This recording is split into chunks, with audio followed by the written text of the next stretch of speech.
Assalamualaikum warahmatullahi wabarakatuh. Nama saya Imelia Dani Anggraini dengan NIM 20023111001119 dari Program Studi Ekonomi Pembangunan Fakultas Ekonomi dan Bisnis Universitas Trunojoyo Madura.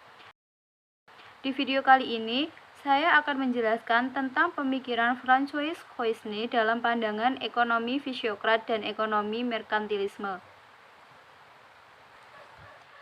Francois Coisne 1694 sampai 1774 adalah tokoh utama dalam aliran fisiokrat. Sebenarnya, profesi awal dari Coisne adalah seorang dokter ahli bedah. Dan di kemudian hari, ia diangkat sebagai anggota Academia des Sciences, sebuah lembaga ilmiah yang memiliki wibawa tertinggi pada masa itu di Prancis. Sejak itu, ia mulai mencurahkan perhatiannya pada masalah-masalah ekonomi. Bagi Coisne, hukum ekonomi yang berkesesuaian dengan hukum alam ini menjadikan alam dalam ini adalah tanah sebagai satu-satunya sumber kemakmuran rakyat, termasuk pula di dalamnya kegiatan pertanian, peternakan, dan pertambangan. Kelas tuan tanah dianggapnya sebagai pengisap belaka sebab memperoleh hasil tidak melalui kerja. Kegiatan industri hanya mengubah bentuk atau sifat barang. Kegiatan perdagangan pun dianggap tidak produktif. Hal ini karena ia melihat para pedagang hanya memindahkan barang dari satu tempat ke tempat lain. Karena kaum petani yang paling produktif dari keempat golongan tersebut, Coisne menganjurkan agar kebijakan yang diambil oleh pemerintah harus ditujukan terutama untuk meningkatkan taraf kehidupan para petani, bukan sebaliknya, memberi hak khusus kepada pemilik tanah dan para saudagar seperti yang selama ini dinikmati di bawah pemerintahan yang mengagungkan merkantilisme.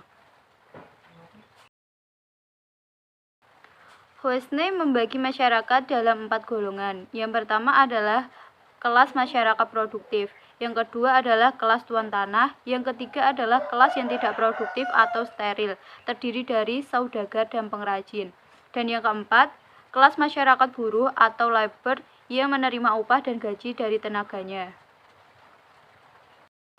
Upaya yang dilakukan Coisne dalam pembagian masyarakat perekonomian menjadi 3 kelas dan beranggapan bahwa kegiatan kaum saudagar atau pedagang niaga dan industri dianggap steril karena tidak menghasilkan surplus atau kelebihan bersih di atas bahan dan peralatan yang digunakan dalam proses produksi.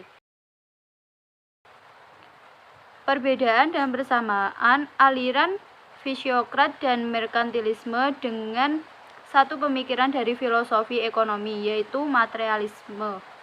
Perbedaan aliran merkantilisme.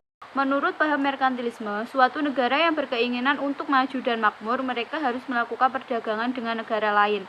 Pada aliran merkantilisme, emas dijadikan tolak ukur suatu negara bisa dikatakan maju atau makmur. Aliran fisiokrat. Fisiokrat berasal dari kata fisik yang artinya alam atau kekuasaan, di mana mereka percaya bahwa sumber kekayaan itu adalah sumber daya alam. Sumber daya alam harus bisa dikelola dengan baik, sebaik mungkin, maka kehidupan manusia akan lebih makmur. Tokoh utama aliran ini adalah Francois Coisne. Materialisme. Faham materialisme ini praktis, tidak memerlukan dalil-dalil yang muluk-muluk dan abstrak. Juga teorinya jelas berpegang pada kenyataan-kenyataan yang jelas dan mudah dimengerti. Faham ini pada abad ke-19 tidak mengakui adanya Tuhan atau ateis, yang sudah diyakini mengatur budi masyarakat.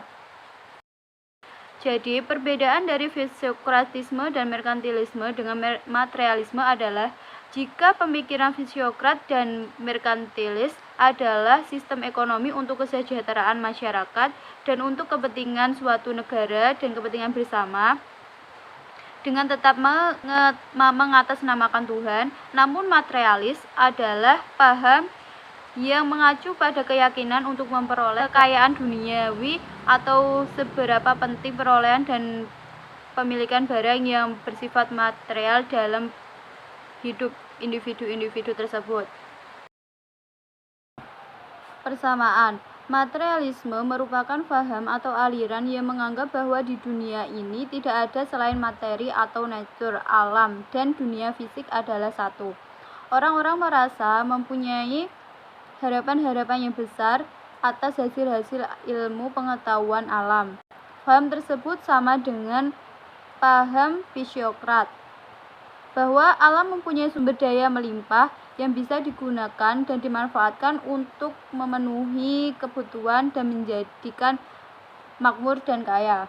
Dan dalam pandangan Fisiokrat dan materialisme sama-sama memanfaatkan alam dan mengelola alam dengan baik untuk kesejahteraan.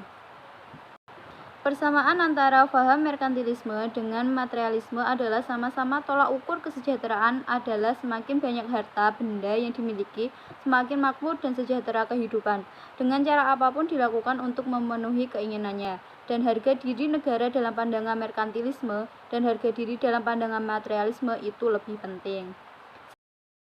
Sekian video yang dapat saya sampaikan. Wassalamualaikum warahmatullahi wabarakatuh.